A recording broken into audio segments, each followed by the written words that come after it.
नमस्कार। Text book series में से एक और चैप्टर लेकर के मैं आपके बीच एक बार फिर हाजिर हूँ। विजेंद्र सोनी गंगानगर। इस चैप्टर का टाइटल हमारा रहेगा अंतर्राष्ट्रीय व्यापार। अंतर्राष्ट्रीय व्यापार बहुत महत्वपूर्ण टॉपिक है। ये वीडियो देखने के लिए आप अंत तक बने रहें और वीडियो देखने के बाद में इसे लाइक और शेयर करना ना भूलें। इस चैप्टर में सबसे पहले हमें समझना है कि जो व्यापार होता है वो किस प्रकार के आर्थिक क्रियाकलाप के अंतर्गत आता है। तो वो तृतीयक प्रकार के आर्थिक क्रियाकलाप के अंतर्गत आता है। यहीं से प्रश्न उठने वाला है, बड़ा इंपॉर्टेंट सवाल बनता है। व्यापार होता क्या है? जब कोई वस्तु को एक व्यक्ति बेचता है, दूसरा खरीदता है, इसके दौरान होने वाली प्रक्रिया जो है वो कहलाएगी व्यापार। व्यापार क्लियर है? यदि व्यापार के स्तरों को हम देखें तो दो प्रकार के स्तर होते हैं, एक अंतर्राष्ट्रीय स्तर और एक राष्ट्रीय स्तर। अंतर्राष्ट्रीय स्तर होता क्या है कि दो या दो से अधिक देशों के बीच में इस प्रकार का जो व्यापार होता है, दो या दो से अधिक देशों के बीच में, तो वो तो कहलाएगा अंतर्राष्ट्रीय व्यापार। और एक ही देश की परिधि के अंदर जो व्यापार किया जाता है उसे कहेंगे राष्ट्रीय व्यापार। व्यापार में आवश्यक कड़ी क्या होता है? तो वो है विनिमय व्यवस्था। विनिमय व्यवस्था देखिए, आदिकाल में जो विनिमय की व्यवस्था थी उसमें क्या किया जाता था? उसमें वस्तु विनिमय को सबसे महत्वपूर्ण समझा जाता था। जैसे गेहूं के बदले चावल दे दिए, गेहूं के बदले चावल दे दिए, ये क्या कहलाता है? वस्तु विनिमय कहलाता है। लेकिन वर्तमान में जो व्यापार का सबसे महत्वपूर्ण अंग रह गया है वो है मुद्रा विनिमय। मुद्रा विनिमय। अब हर वस्तु का मूल्य तय किया जाता है और उसको विनिमय को किसके माध्यम से? मुद्रा के माध्यम से किया जाता है, जो किसका हिस्सा है? व्यापार का हिस्सा है। ये चीज आपने ध्यान में रखनी है।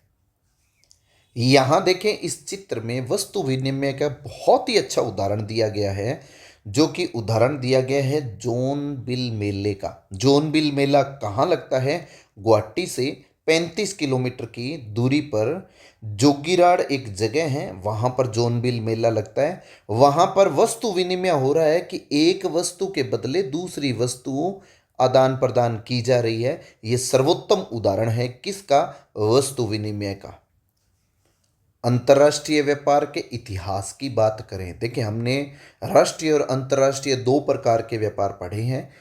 अंतर्राष्ट्रीय व्यापार की यदि ऐतिहासिक पहलू की बात करें तो सबसे महत्वपूर्ण जो अंतर्राष्ट्रीय व्यापार का मार्ग है उसको रेशम मार्ग कहते हैं। रेशम मार्ग क्या था कि व्यापारी भारत, पर्शिया, मध्य एशिया के चीन तक बने रास्ते को, चीन तक बने रास्ते को किस लिए ये बनाया गया था? रास्ता ये रेशम के व्यापार के लिए बनाया गया था।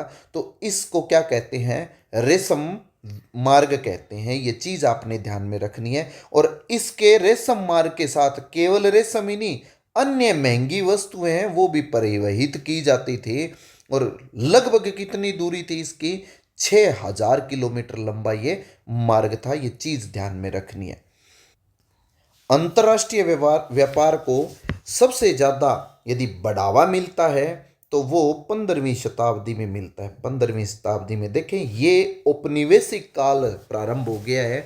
यहाँ से समुद्री यात्राएं प्रारंभ हो गई है और यही वो समय है जब अमेरिका की खोज हुई थी। अमेरिका की खोज हुई थी, कोलंबस पहुंचे थे यहाँ पर। ये चीज़ ध्यान में रखनी है। इसी से यूरोपीय जो देश हैं उन्होंने एशिया के देश कौन से? दक्षिणी और दक्षिणी पश्चिमी जो देश थे, दक्षिणी पूर्वी जो देश थे, वहां पर वहां आ करके उन्हीं लोगों को बंदी बना करके, दास बना करके और उनके खेतों को क्या किया था? बागान के रूप में तब्दील किया था। और वहां से जो फसल उपजा करके पूरे देश, पूरे विश्व में भेजा करते थे। इस प्रकार की व्यवस्था औपनिवेशिक काल के दौरान हुई थी। तो इसमें सबसे महत्वपूर्ण क्या चीज थी? दास व्यापार की। यहाँ के लोगों को बंदी बनाया और इधर उधर एक देश से दूसरे देश में स्थापित कर दिया, स्थानांतरित कर दिया। ये क्या कहलाया था? दास व्यापार कहलाया था। इस दास व्यापार को आपकी बुक में एक ये नोटिफिकेशन है, विज्ञापन है। इस विज्ञापन के माध्यम से बताया गया है कि किस प्रकार 1829 ईस्वी में ऐसे दासों की नीलामी होती थी और उन नीलामी के अंतर्गत जो दास आते थे उनको एक देश से दूसरे देश खरीद करके स्थानांतरित कर दिया जाता था। ये व्यवस्था थी उस टाइम। ये अमेरिकन दास नीलामी का एक उदाहरण है। ये व्यापार बहुत लंबे तक चला था। कौन सा? दास व्यापार। कब तक? जब तक 1792 में डेनमार्क, 1807 में ग्रेट ब्रिटेन और 1808 ईस्वी में संयुक्त राज्य पूर्ण रूप से समाप्त नहीं कर दिए गए थे, तब तक ये व्यापार चला था। उसके बाद में क्या आया? औद्योगिक क्रांति। औद्योगिक क्रांति क्या चीज़ है कि कच्चे माल के आधार पर, मांग के आधार पर और बिक्री के आधार पर, बाजार के आधार पर, जहां पर उचित व्यवस्था होती थी वहां पर उद्योग स्थापित कर दिया जाता था, वहां पर फैक्ट्री स्थापित कर दी जाती थी। वो क्या कहलाया था? औद्योगिक क्रांति का दौर कहलाया था। और ये एक जगह नहीं, विश्व में कहीं भी जगह मिली उनको आदर्श, जहां पर कच्चे माल की, यातायात की, बाजार की, सब प्रकार की व्यवस्था होती है, जो उद्योग आदर्श कारक होते हैं उनसे संबंधित। तो इस प्रकार की व्यवस्था क्या कहलाई थी? औद्योगिक क्रांति कहलाई थी। क्लियर है? ये चीज ध्यान में रखनी है। इस प्रकार के व्यापार की विशेषता क्या थी कि कितना भी कर लगाया जाए, कितना भी मूल्य वहां से लगाया जाए, वो सारा मूल्य आपको उद्योग पर डिपेंड करता था कि किस मूल्य पर वस्तु बेची जाए। लेकिन प्रथम और द्वितीय विश्व युद्ध के दौरान पहली बार राष्ट्रों ने मुक्त व्यापार कर और संख्यात्मक प्रतिबंध लगाए। विश्व युद्ध के बाद समय में व्यापार शुल्क हेतु सामान्य एक समझौता हुआ था जिसको गेट कहा गया था। गेट क्या चीज है? General agreement trade and tariff. Trade and tariff, ये गेट की फुल फॉर्म है, ये आपने याद रखनी है। क्लियर है? ये गेट ही है जिसको 1995 ईस्वी में किसके रूप में स्वीकार कर लिया गया था? WTO। WTO क्या चीज है? वर्ल्ड ट्रेड ऑर्गेनाइजेशन, जिसको विश्व व्यापार संगठन कहा जाता है। ये सबसे महत्वपूर्ण आज के दौर में अंतर्राष्ट्रीय व्यापार पर यदि कोई नियंत्रण रखता है तो कौन रखता है? विश्व व्यापार संगठन रखता है।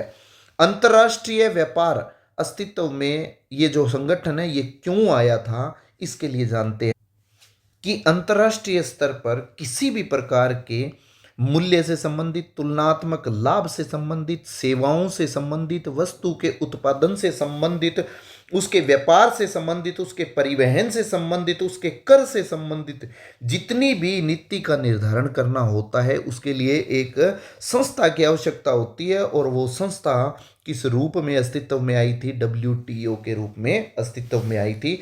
तो ये WTO आज के जमाने के लिए, आज के दौर के लिए, आज के व्यापार की व्यवस्था के लिए आवश्यक कड़ी है, जिसका अस्तित्व कब हुआ था? 1995 ईस्वी में हुआ था। अंतर्राष्ट्रीय व्यापार के आधार क्या है? अंतर्राष्ट्रीय व्यापार के आधार क्या है? इसका मतलब क्या है कि अंतर्राष्ट्रीय व्यापार क्यों करना पड़ा है? क्यों करना पड़ा है? तो उसका सबसे पहला कारण है कि राष्ट्रीय संसाधनों में भिन्नता। भिन्नता का मतलब क्या है कि यदि हम पूरे देश में, जैसे भारत के संदर्भ में ही देखें, तो वहां पर उच्चावच के रूप में, मृदा के रूप में, जलवायु के रूप में हमें सब जगह भिन्नता मिलेगी। और भिन्नता के कारण क्या होता है कि हमें आदर्श स्थिति ढूंढने में क्या होती है? परेशानी होती है। जैसे हम भौगोलिक संरचना की बात कर लेते हैं। यदि खनिज संसाधन को आधार बनाया जाए तो उसमें धरातलीय भिन्नताएं पाई जाती हैं। धरातलीय भिन्नताओं के आधार पर फसलों और पशुओं की विविधता सुनिश्चित करती है। निम्न भूमि में क्या होगा? कृषि संभाव्यता अधिक होगी। मतलब मैदानों में, निम्न भूमि का मतलब क्या है? मैदानों में कृषि की संभाव्यता अधिक होगी। और यदि पर्वतीय क्षेत्रों में देखा जाए तो किसको ज़्यादा बढ़ावा मिलेगा? पर्यटकों को, क्योंकि वहाँ पर कृषि करना दूभर होगा, वहाँ पर खनन कार्य करना दूभर होगा, तो वहाँ पर किसको बढ़ावा मिलेगा? पर्यटन को बढ़ावा मिलेगा। ये चीज़ ध्यान में रखनी है। क्लियर है? अब खनिज संसाधन की बात करें, पूरे देश में यदि हम देखें तो एक जैसे खनिज तो नहीं पाए जाते, वैसे ही पूरे विश्व में एक जैसे खनिज नहीं पाए जाते हैं, सब जगह असमान रूप से वितरण है। लेकिन जहां खनिज मिलेंगे वहां पर हमें औद्योगिक विकास के आसार मिलेंगे, वहां औद्योगिक विकास हो सकेगा। और यदि वहां पर कच्चा माल उपलब्ध नहीं है तो वो हमें इंपोर्ट तो करना पड़ेगा, वो देश में है तो देश से करना पड़ेगा, और यदि देश में नहीं है तो अंतर्राष्ट्रीय स्तर पर इंपोर्ट करना पड़ेगा। जैसे जैसे जापान लोहा अयस्क का आयात करता है, कहाँ से करता है? भारत से करता है। भारत में बेल्ला डीला की जो खान है, छत्तीसगढ़ में बेल्ला डीला की खान है, वहाँ से लोहा आज भी भारत द्वारा निर्यात किया जाता है जापान को। ये खनिज संसाधन का एक उत्तम उदाहरण है। और ऐसे ही जलवायु कारक है। जलवायु कारक है कि जलवायु के आधार पर सभी स्थान तो रहने के लिए अनुकूल नहीं होते हैं, सभी स्थान रहने के लिए अनुकूल नहीं होते हैं। सबसे अच्छी जलवायु कौन सी मानी जाती है? शीतोष्ण जलवायु। तो शीतोष्ण जलवायु में क्या मिलेगा अपने को? उच्च जनघनत्व मिलेगा। तो वहाँ पर हमें उद्योग के स्थापना के लिए ज़्यादा जगह चाहिए होती है। लेकिन विशेष प्रकार की जलवायु में विशेष प्रकार के ही उत्पादन होते हैं। जैसे ठंडे क्षेत्र की हम बात करते हैं तो ठंडे क्षेत्र में ऊन उत्पादन, ये सर्वोत्तम उदाहरण मिलेगा। और यदि उष्ण कटिबंधीय क्षेत्र की बात करें तो यहाँ रोपण फसलों में जैसे केला हुआ, रबड़ हुआ, कहवा हुआ, कोको हुआ, चावल हुआ, ये यहाँ पर सबसे ज़्यादा उत्पादन मिलेंगे। तो जलवायु भी उत्पादन की दृष्टि से प्रभावित करती है, और उसी उत्पादन पर आधारित क्या होते हैं? उद्योग स्थापित होते हैं। क्लियर है? जनसंख्या कारक। जनसंख्या कारक देखें, प्रत्येक देश में जनसंख्या का आकार और वितरण अलग अलग होता है, उसमें विविधता पाई जाती है। ठीक है? उसी पर आधारित उद्योग भी होते हैं।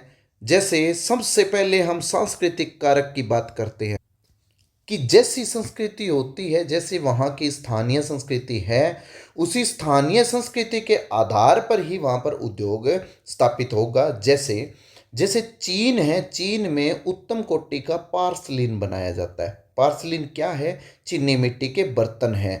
तो वहाँ की संस्कृति के हिसाब से वहाँ पर स्थानीय ये उद्योग स्थापित किया गया, और पूरे वर्ल्ड वाइड इनकी बिक्री होती है। ब्रोकेट। ब्रोकेट क्या है कि किमखान जरीदार और बुट्टेदार कपड़ा है, ये ब्रोकेट तैयार किया जाता है जिसकी विश्व स्तर पर बिक्री होती है। चीन के उदाहरण है ये। ईरान में कालीन बनाए जाते हैं और पूरे विश्व स्तर पर बेचे जाते हैं, ये इसकी सांस्कृतिक कारक का उदाहरण है। उत्तरी अफ्रीका की बात करें तो उत्तरी अफ्रीका में चमड़े का काम जो है वो पूरे विश्व स्तर पर विख्यात है। और ऐसा ही इंडोनेशिया में बटिक। बटिक क्या है? छींट वाला कपड़ा होता है, उसके जो वस्त्र बनाए जाते हैं और उसकी जो कसीदाकारी की जाती है वो पूरे विश्व में ये व्यापार होता है। तो ये सांस्कृतिक उदाहरण है, सांस्कृतिक कारक से प्रभावित उद्योगों के उदाहरण है। जनसंख्या का आकार। जनसंख्या का आकार कैसे प्रभावित करता है? जैसा मैंने बताया था कि सघन बसे हुए देशों में व्यापार अधिक होता है, तो आंतरिक व्यापार को वहां अधिक बढ़ावा मिलेगा और बाह्य व्यापार को कम बढ़ावा मिलेगा। क्यों? क्योंकि वहां पर कृषि और उद्योग उत्पादों का अधिकांश भाग स्थानीय बाजारों में ही खप जाता है। ये चीज ध्यान में रखनी है। आर्थिक विकास की प्रावस्था के आधार पर यदि हम देखें जहां पर जिस वस्तु की आवश्यकता है उसी का आयात किया जाएगा। जैसे कृषि की दृष्टि से देखें तो विनिर्मित जो कृषि उत्पाद हैं उनको आयात किया जाता है, वहां उनका विनिमय होगा। जबकि औद्योगिक राष्ट्र जो मशीनरी बनाते हैं, कृषि उत्पाद बनाते हैं, वो खाद्यान्न के लिए उनको निर्यात कर देते हैं। तो एक आयात कर रहा है, दूसरा निर्यात कर रहा है, और यहीं से क्या मिल रहा है, व्यापार को बढ़ावा मिल रहा है। व्यापार का एक प्रतिरूप है, ये ध्यान में रखना है। विदेशी निवेश की सीमा, यहाँ पर ध्यान रखने वाली बात क्या है कि दो प्रकार के राष्ट्रों की बात करनी है, एक तो विकासशील की और एक विकसित राष्ट्र की। विकासशील देशों के पास में किस चीज की कमी होती है, वहां पर टेक्नोलॉजी की कमी होती है। टेक्नोलॉजी जिससे खनन, प्रवेदन, तेल खनन, भारी अभियांत्रिकी, इनका काम क्या होता है, दुभर होता है, क्योंकि इनके पास तकनीकी विकास नहीं है। तो ये क्या करते हैं, ऐसी चीजें ये विकसित राष्ट्रों से क्या करते हैं, आयात करते हैं। आयात करते हैं, वहां पर निवेश करते हैं, या विकसित राष्ट्र इनसे ठेका प्रणाली करके और यहां पर निवेश करते हैं। फिर बात करते हैं परिवहन की। देखिए, पुराने जमाने में परिवहन के साधन नहीं थे तो व्यापार को भी बढ़ावा नहीं मिलता था, लेकिन वर्तमान में रेल है, समुद्री है, वायुयान परिवहन है, और आजकल एक पाइपलाइन भी परिवहन का एक हिस्सा बन गया है। तो यहाँ पर ये ध्यान रखना है कि इतने बड़े जब सुलभ साधन है हमारे पास में परिवहन के, तो इसका स्थानीय प्रतिरूप ही विकसित होना ये उचित बात नहीं है। इसका अंतर्राष्ट्रीय प्रतिरूप भी विकसित हुआ है, कारण इन सभी के कारण। अब बात है कि अंतर्राष्ट्रीय व्यापार के महत्वपूर्ण पक्ष कितने होते हैं, तो याद रखना 3 महत्वपूर्ण पक्ष होते हैं। एक परिमाण, दूसरा प्रखंडीय संयोजन, और तीसरा है व्यापार की दिशा। पहला क्या है, व्यापार का परिमाण। देखें, सीधा सा मतलब क्या है कि वास्तविक तोल परिमाण कहलाता है कि कितनी वस्तु का निर्माण हुआ है उसका वजन कर लिया जाए। लेकिन व्यापारिक सेवाओं में तोल से नहीं नापा जाता है। क्यों? क्योंकि वहां पर वस्तु निर्माण तो हुआ ही है, लेकिन सेवाओं का भी, वहां पर जो इंजीनियर हैं, वहां पर जो मजदूर हैं, उनको भी क्या दिया है, तनख्वाह दी है। तो उनको केवल तोल के आधार पर नहीं नापा जा सकता।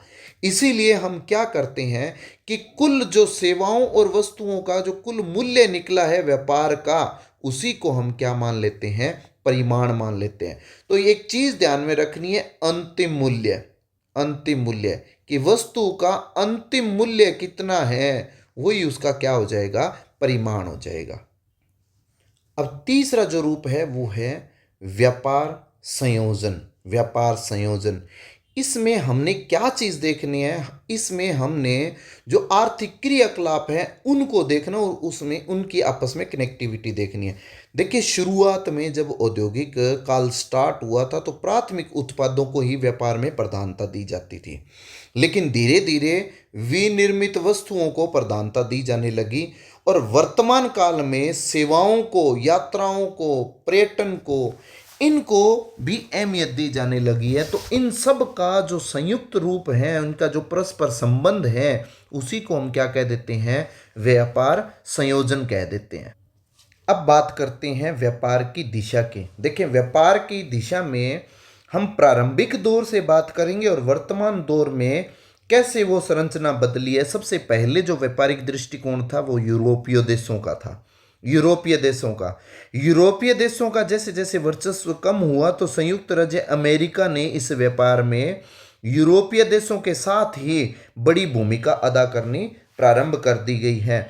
और उसके बाद में तीसरा महत्वपूर्ण जो व्यापारिक केंद्र बना वो कौन बना, जापान।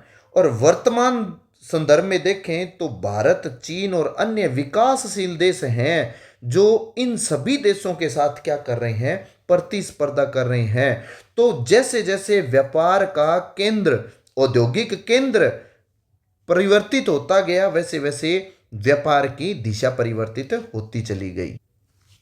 व्यापार संतुलन क्या चीज है? देखें, व्यापार संतुलन क्या चीज है, किसी देश में वस्तु का आयात और उस देश से निर्यात, इन दोनों का जो सामंजस्य है, इनका जो तालमेल है, वो यदि संतुलित बना रहे तो वो व्यापार संतुलन कहलाता है।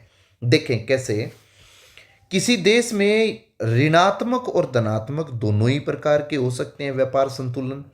यदि निर्यात का मूल्य निर्यात का मूल्य आयात के मूल्य की तुलना में अधिक है। निर्यात ज़्यादा किया है और आयात कम किया है, इसका मतलब वो धनात्मक या अनुकूल स्थिति में है कि हमें निर्यात की ज़्यादा करने की आवश्यकता है, आयात करने की आवश्यकता नहीं है, क्योंकि हम मैन्युफैक्चरिंग स्थानीय क्षेत्र में कर रहे हैं। तो ऐसा धनात्मक या प्रतिकूल ये अनुकूल जो संतुलन रहेगा। और यदि निर्यात की बजाय आयात अधिक हो रहा है तो वो क्या रहेगा, ऋणात्मक संतुलन होगा। ऋणात्मक संतुलन होगा, ये चीज ध्यान में रखनी है। ये क्या कहलाता है, व्यापार संतुलन के दो प्रकार कहलाते हैं। अब बात करते हैं अंतरराष्ट्रीय व्यापार के प्रकार। व्यापार के दो रूप हैं। व्यापार के दो रूप हैं किसके, अंतरराष्ट्रीय व्यापार के। एक है द्विपार्श्विक व्यापार जो केवल दो देशों के बीच में संपादित होता है, और एक है बहुपार्श्विक व्यापार जो दो से अधिक देशों के बीच में संपादित होता है। ये चीज़ ध्यान में रखना है। कुछ व्यापारिक देशों साझेदारों को सर्वाधिक अनुकूल राष्ट्र की स्थिति प्रदान करता है। अनुकूल राष्ट्र की स्थिति प्रदान करता है किस में, बहुपार्श्विक व्यापार में। ये चीज़ ध्यान में रखनी है। मुक्त व्यापार की स्थिति क्या है, बड़ा इंपॉर्टेंट है आज के दौर के हिसाब से। मुक्त व्यापार की स्थिति क्या है कि व्यापार को एक अच्छी परिस्थिति देना, टैक्स कम करके उसके व्यापार को आइडियल बनाना, कर मुक्त व्यापार बनाना, उदारीकरण को अपनाना, ये क्या कहलाता है, मुक्त व्यापार की स्थिति कहलाता है। इसमें क्या कर सकते हैं, व्यापार के अवरोधों को दूर किया जा सकता है, कम किया जा सकता है। अवरोध मतलब टैक्स कम करना, सीमा शुल्क को घटाना, ये चीज क्या कहलाती है, मुक्त व्यापार की स्थिति कहलाती है। डंप करना क्या होता है, डंप करना देखिए लागत की दृष्टि से नहीं वरन भिन्न भिन्न कारणों से अलग अलग कीमत की किसी वस्तु को दो देशों में विक्रय करने की प्रथा को क्या कहते हैं, डंप कहते हैं। अलग अलग कीमत की वस्तुएं हैं और दो देशों में विक्रय करने की व्यवस्था क्या कहलाती है, डंप करना कहलाती है। विश्व व्यापार संगठन चैप्टर की शुरुआत में ही हमने इसकी चर्चा की थी कि 1948 से इसकी शुरुआत हो गई थी, 1948 से। और इसको क्या नाम दिया गया, GATT, general agreement trade and tariff. General agreement, GATT का पूरा नाम याद रखना, गेट का पूरा नाम होता है general agreement trade and tariff. 1994 में कुछ नवाचार की कानाफूसी हुई और जनवरी 1995 से इस गेट को तब्दील कर दिया गया किसमें, WTO में, विश्व व्यापार संगठन में। और वर्ल्ड में आज एकमात्र ऐसा संगठन है जो अंतर्राष्ट्रीय व्यापार को क्या करता है, नियंत्रित करता है, उसके नियम बनाता है, उसके व्यवहार को नियमित करता है। ये चीज़ ध्यान में रखनी है। क्लियर है। विश्व व्यापार संगठन का मुख्यालय कहाँ पर है, बड़ा इंपॉर्टेंट सवाल है, छपने वाला है RPSC में। ये ध्यान में रखना कि विश्व व्यापार संगठन का मुख्यालय जिनेवा में है और जिनेवा स्विट्जरलैंड की राजधानी है। 2016 तक का आंकड़ा दिया है कि इसमें 164 व्यापारिक देश सम्मिलित थे और भारत भी इसका एक सदस्य है। प्रादेशिक व्यापार समूह क्या होता है, देखिए प्रादेशिक व्यापार समूह क्या होता है कि कुछ देश हैं जो निकटवर्ती भौगोलिक सीमा लगाते हों, उन देशों के द्वारा संयुक्त हो करके एक संगठन बनाया जाता है और उस संगठन के नियम कानून कायदे सब निर्धारित किए जाते हैं और वो उसके अंतर्राष्ट्रीय व्यापार को बढ़ावा देने के लिए बनाया जाता है। ऐसा संगठन क्या कहलाता है, प्रादेशिक व्यापार समूह कहलाता है। इसका बहुत ही एक अच्छा उदाहरण सार्क को कर सकते हैं। सार्क सार्क सार्क इसका एक बहुत अच्छा उदाहरण हो सकता है। क्लियर है। ओपेक हो सकता है, ओपेक भी इसका एक अच्छा उदाहरण हो सकता है। ठीक है, इनको भी हम अभी पढ़ेंगे। जैसा कि यहाँ पर प्रादेशिक समूह के नाम दिए गए हैं, वर्तमान में ये जो पेज हैं ये RBSC की किताब से हटा दिया गया है, लेकिन कंपटीशन के हिसाब से ये बहुत ही महत्वपूर्ण टॉपिक बनता है, इसको जरूर पढ़ना है आपने। जैसे आसियान है, आसियान, आसियान का मुख्यालय कहाँ पर है? जकार्ता में, जकार्ता में। इसके सदस्य देश कौन है? ब्रुनई है, दारुसलाम है, कंबोडिया है, इंडोनेशिया है, लाओस है, मलेशिया है, म्यांमार है, फिलीपींस है, सिंगापुर है, थाईलैंड है, वियतनाम है। ये इसके देश हैं। और इसकी स्थापना कब हुई थी? 8 अगस्त 1967 को हुई थी। ये कौन से देश हैं जहां पर रबड़ का उत्पादन होता है? ताड़ का, तेल का, चावल का, नारियल का, कॉफी का, इन सभी के उत्पादन से संबंधित, इनके निर्यात से संबंधित, आयात से संबंधित इनका एक समूह बना हुआ है। इस समूह के नियम कायदे के अनुसार ये देश क्या करते हैं? व्यापारिक कार्य करते हैं। एक है CIS। देखिए CIS क्या है? Commonwealth of independent states. जो USSR था, USSR टूटने के बाद में जो देश बचे थे वो देशों का समूह CIS कहलाता है। और बेलारूस के मिन्स्क में इसका मुख्यालय है। आज इसमें शामिल कौन है? वही देश शामिल हैं जो कभी USSR का हिस्सा हुआ करते थे। उसमें आर्मीनिया है, अजरबैजान है, बेलारूस है, जॉर्जिया है, कजाकिस्तान है, किर्गिस्तान है, मंडोवा है, रूस है, तजाकिस्तान, तुर्कमेनिस्तान, यूक्रेन और उज्बेकिस्तान। देखिए रूस और यूक्रेन दोनों CIS के हिस्से हैं। यहाँ पर कब टूटा था ये? 1991 में। तो उसके बाद में CIS बना था। यहाँ पर मुख्य उत्पादन क्या होता है? तेल और गैस का उत्पादन होता है। और ये तेल और गैस के व्यापार से संबंधित एक प्रादेशिक समूह है। EU का मतलब क्या है? यूरोपियन संघ, यूरोपियन यूनियन, जिसका मुख्यालय कहाँ पर है? ब्रुसेल्स, बेल्जियम की राजधानी में। यूरोप के लगभग सभी सदस्य हैं इसके, यूरोप के सारे ही देश लगभग इसके सदस्य हैं। इसमें दो चीज दी है। एक तो EEC है जो 1957 में बना था, जिसको 1992 में EU नाम दे दिया गया था। इसका संबंध किससे है? कृषि उत्पाद से, खनिज से, रसायन, लकड़ी, कागज है, ऑप्टिकल की चीजें, घड़ियां, कलाकृति, मतलब टेक्नोलॉजी से संबंधित ये सारी चीजें हैं। इनके व्यापार से संबंधित ये एक संघ बनाया गया है। लाइया, LAIA, Latin American integration association. इसका मुख्यालय मोंटेविडियो, यूरुग्वे देश में है। मोंटेविडियो वहां पर है। और इसके सदस्य देश कौन से? Argentina, Bolivia, Brazil, Colombia, Ecuador, Mexico, Paraguay, Peru, Uruguay और वेनेजुएला है। इसकी स्थापना, यहाँ किताब में गलत दी है, 1980 में हुई थी इसकी स्थापना। क्लियर है? ये लैटिन अमेरिका के सारे देश हैं। फिर बात आती है नाफ्टा की। नाफ्टा क्या चीज है? North American free trade association है। इसके सदस्य देश कौन है? आपकी बुक में केवल संयुक्त राज्य अमेरिका दे रखा है, इसमें कनाडा और मैक्सिको भी शामिल है। इन 3 देशों ने मिल करके नाफ्टा को एक प्रादेशिक समूह के रूप में स्वीकार किया है। और 1 जनवरी 1994 को इसकी स्थापना हुई थी। और इस क्षेत्र में सबसे ज्यादा किसका व्यापार होता है? कृषि उत्पाद का, मोटर गाड़ियों का, स्वचालित पुर्जों का, कंप्यूटर का, वस्त्र का, मतलब प्रौद्योगिकी से संबंधित सारा व्यापारिक संस्थान यहाँ पर स्थापित हैं। बात करते हैं ओपेक की। ओपेक क्या चीज है? Organization of petroleum exporting countries. Vienna, Austria की राजधानी है वियना, यहाँ इसका मुख्यालय है। इसके सदस्य देश अल्जीरिया, यहाँ पर आपकी बुक में इंडोनेशिया भी दे रखा है, कतर भी दे रखा है, जो कि नहीं है। इसके कुल 13 देश हैं। अल्जीरिया है, ईरान है, इराक है, कुवैत है, लीबिया है, नाइजीरिया, सऊदी अरब, संयुक्त अरब अमीरात, वेनेजुएला और गेबन, गिनी, कांगो और अंगोला, ये भी इसमें शामिल है, जो कि नहीं दे रखे हैं। 2018 में इसमें से कतर को निकाल दिया था, ये ध्यान में रखना है।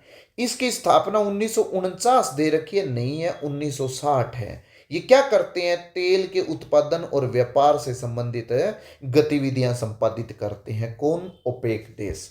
और फिर नाम आता है साफ्टा का। साफ्टा क्या है? South Asian free trade agreement है। और इसमें बांग्लादेश, मालदीव, भूटान, नेपाल, भारत, पाकिस्तान और श्रीलंका है। इसकी स्थापना जनवरी 2006 में हुई थी। अब बात यहाँ पर क्या इंपॉर्टेंट है कि इन सभी में केवल एक साफ टाई है जिसमें भारत सदस्य है, और किसी में भी भारत सदस्य नहीं है। और ये सारे क्या चीज है, अपने आप में प्रादेशिक समूह है। ये चीज ध्यान रखने वाली है। अब बात करते हैं कि अंतरराष्ट्रीय व्यापार के प्रवेश द्वार क्या होते हैं।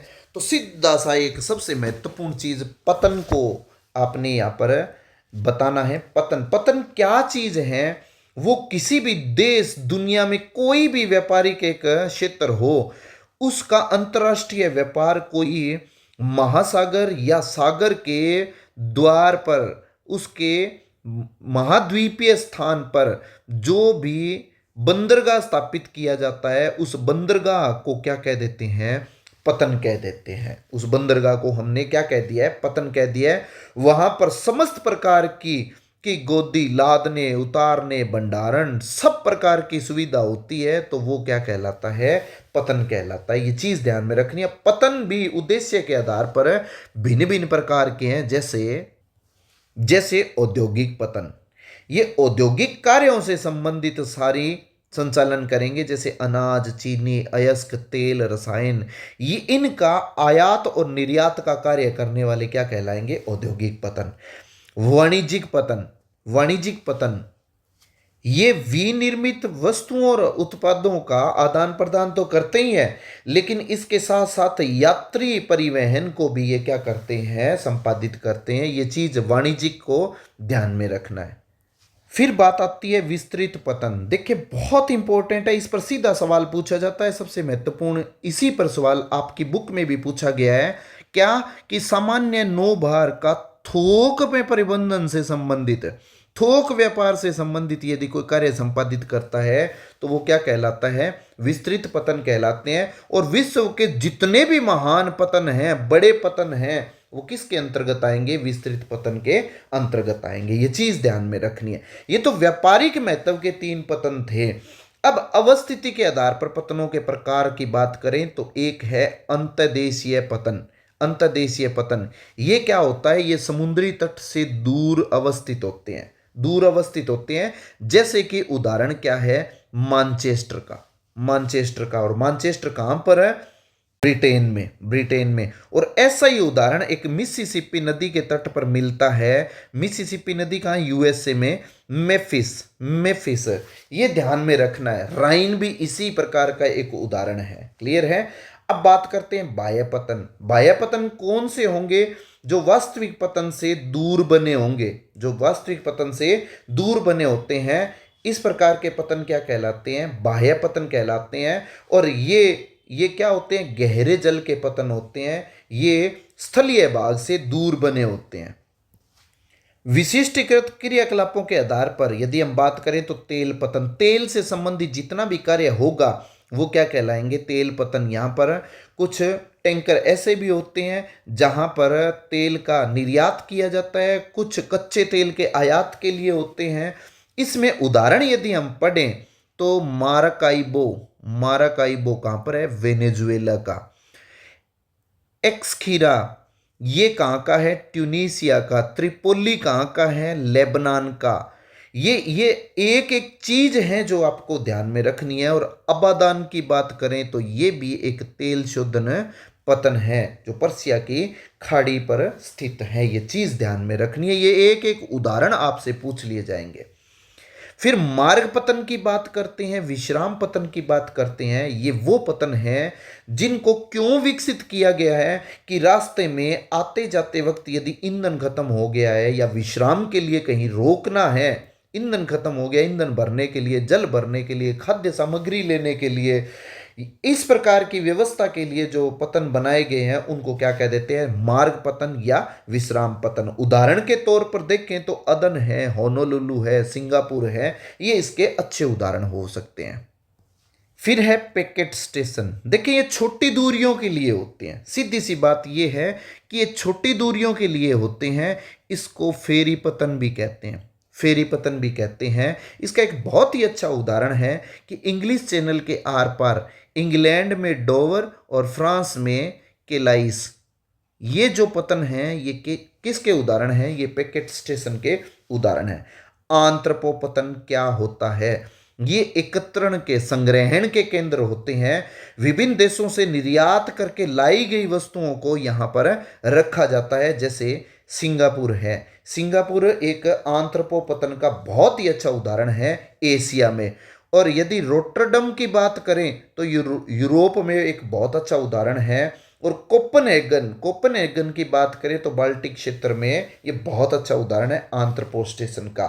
और अंतिम जो इसका है वो नौसेना पतन है। भारत के तटीय क्षेत्र में यदि हम बात करें तो कोचीन जो बंदरगाह है उसका सर्वोत्तम उदाहरण, इसका उदाहरण के स्वरूप पर पढ़ा जा सकता है कि ये सेना को समर्पित है, सेना को समर्पित है।